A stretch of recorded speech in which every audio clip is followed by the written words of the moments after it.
semuanya, perkenalkan saya Mira Jaskia Ramadhani dari NIM 253301641005. Di video kali ini saya akan membahas tentang diabetes versus radikal bebas. Bisakah antioksidan menjadi sang penyelamat? Pasti sering dengar kan kalau antioksidan itu baik untuk tubuh, tapi apa sih hubungannya dengan diabetes dan radikal bebas? Nah, di video kali ini kita bakal cari tahu bagaimana antioksidan berperan dalam kondisi diabetes. Yuk kita bahas. Nah, sebelum kita bahas lebih jauh tentang peran antioksidan, kita kenalan dulu nih sama diabetes mellitus. Jadi teman-teman, ketika kita makan, makanan yang masuk ke dalam tubuh akan diubah menjadi glukosa. Glukosa ini nantinya akan digunakan sebagai sumber energi. Tapi supaya glukosa bisa masuk ke dalam sel, tubuh membutuhkan bantuan hormon yang namanya insulin. Jadi pada kondisi diabetes mellitus, proses ini mengalami gangguan. Bisa karena tubuh tidak menghasilkan insulin yang cukup, atau insulin yang ada tapi tidak bekerja secara efektif. Akibatnya, glukosa yang seharusnya masuk ke dalam sel malah menumpuk di dalam darah. Kondisi inilah yang kita sebut sebagai hiperglikemia atau kadar gula darah yang tinggi. Lalu, apa hubungannya kadar gula darah yang tinggi dengan stres oksidatif dan antioksidan? Nah, ini kita akan bahas selanjutnya. Nah, tadi kita udah bahas pada kondisi diabetes, glukosa bisa menumpuk di dalam darah dan menyebabkan hiperglikemia. Terus, apa sih hubungan hiperglikemia dengan stres oksidatif? Ketika kadar glukosa di dalam tubuh terus-menerus tinggi, tubuh kita akan merespon glukosa dalam jumlah yang banyak. Kondisi ini bisa meningkatkan pembentukan ROS atau reaktif oksigen spesies, salah satunya adalah metabolisme energi di mitokondria. Sebenarnya ROS dalam jumlah normal itu memang ada di dalam tubuh dan punya fungsi tertentu.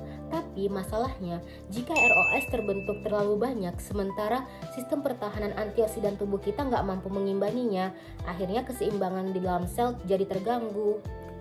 Nah, kondisi ketika jumlah ROS yang berlebihan atau melebihi batas kemampuan antioksidan tubuh, inilah yang disebut dengan stres oksidatif. Ketika kondisi ini berlangsung, ROS yang tadinya berlebihan bisa menyebabkan kerusakan dalam sel-sel tubuh. Nah, kalau tadi kita udah tahu kan bagaimana stres oksidatif bisa terjadi, sekarang pertanyaannya, apa sih dampaknya terhadap diabetes? Jadi, ketika jumlah ROS yang terlalu banyak dalam tubuh, ROS ini bisa mulai merusak komponen penting yang ada di dalam tubuh. Salah satu yang bisa terdampak yaitu adalah sel beta yang ada di pankreas. Padahal sel beta punya peran penting bertugas karena bisa menghasilkan dan melepaskan insulin. Nah, kalau sel beta mengalami kerusakan akibat stres oksidatif, kemampuan tubuh kita yang untuk menghasilkan insulin juga bisa ikut terganggu.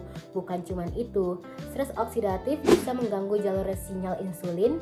Akibatnya sel-sel yang ada di dalam tubuh jadi kurang responsif terhadap insulin, atau yang kita kenal sebagai resistensi insulin. Jadi bisa dibilang kondisi ini tuh seperti membentuk sebuah siklus dari gula darah yang tinggi meningkatkan stres oksidatif, dan stres oksidatif bisa merusak fungsi sel beta dan resistensi insulin sehingga kontrol gula darah menjadi semakin terganggu.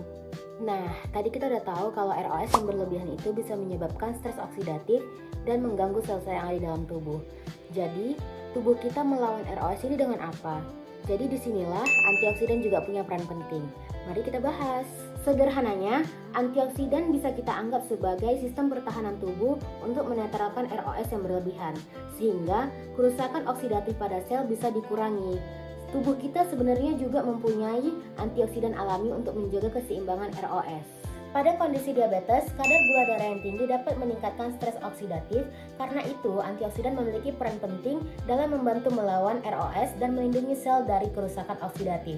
Tapi perlu diingat ya, bahwa antioksidan itu bukan pengganti pengobatan utama diabetes, melainkan sebagai pendukung perlindungan tubuh. Terus, antioksidan dapat kita temukan dari mana aja sih? Nah, ini yang akan kita bahas selanjutnya. Nah, setelah kita ketahui antioksidan bekerjanya bagaimana, sekarang kita akan mengetahui antioksidan bisa kita dapatkan dari mana aja sih? Salah satu sumber antioksidan eksogen atau dari luar tubuh bisa kita dapatkan melalui makanan. Salah satunya yang mengandung polifenol yang ada sayur-sayuran, buah-buahan, kopi, teh, kakao, dan kacang-kacangan. Polifenol ini punya aktivitas antioksidan dan berpotensi membantu manajemen diabetes tipe 2, termasuk mendukung metabolisme glukosa, dan sensitivitas insulin. Makanan yang kaya polifenol bisa menjadi pola makan sehat untuk pengelolaan diabetes. Tapi perlu diingat, perannya sebagai pendukung, bukan sebagai pengganti pengobatan utama atau terapi utama diabetes. Jadi dari pembahasan tadi kita sudah tahu kalau diabetes bukan cuma berikatan dengan kadar gula darah yang tinggi, melainkan juga dengan meningkatnya stres oksidatif akibat ROS yang berlebihan, dan kondisi inilah yang bisa merusak atau mengganggu fungsi sel beta pankreas dan memperparah resistensi insulin. Dan juga yang kita ketahui kalau antioksidan itu memiliki peran penting dalam membantu melawan ROS dan mengurangi kerusakan pada sel oksidatif. Dan antioksidan itu sebagai polifenol yang berbagai sumber dari makanan. Dan yang perlu kita ketahui atau yang perlu kita ingat bahwa antioksidan itu bukan sebagai pengganti pengobatan utama diabetes, melainkan sebagai pola hidup yang sehat untuk memanajemen diabetes. Jadi, tetap jaga pola makan, terapkan hidup gaya sehat, dan jalani pengobatan sesuai anjuran tenaga medis. Nah, kembali ke awal yang tadinya judul tentang diabetes versus radikal bebas, bisakah antioksidan menjadi sang penyelamat? Dan kita sudah mengetahui apa jawabannya. Ya, antioksidan bisa menjadi penyelamat karena antioksidan memiliki peran penting dalam membantu melawan ROS yang berlebihan. Jadi, sekian video pembahasan dari saya, Mira Rizky Ramadhani. Saya tutup. Assalamualaikum warahmatullahi wabarakatuh dan terima kasih.